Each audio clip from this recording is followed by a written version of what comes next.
Okay, let's take a look at the concept of covenant objectives for this lesson 1 in a series of 10 in the course, No Other Gods. Did you know that God's will is the Word of God? Did you know that the Word of God is a covenant? Well, in this module, we're going to learn about the concept of covenants. We are going to define what a covenant relationship is.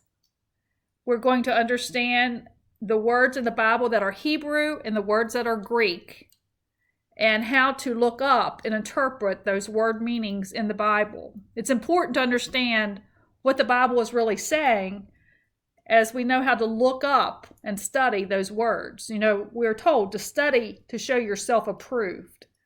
So it's up to us individually to study the word and to get in there and find out, what do these words mean? We're going to illustrate that the will of God is the Word of God. And then we're going to compare human relationships with our covenant relationship with God. And then assess our covenant relationship with God.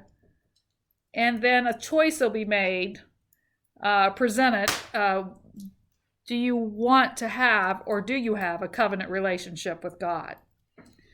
We will see that a covenant relationship with God is a partnership.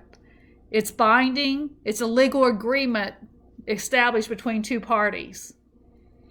It's a bond that we have with God, our Father. It's a relationship of fellowship and love. He's a friend, an intimate friendship with a close friend. He's our teacher. We will live His will. And as we live His will, we bring glory to the Father.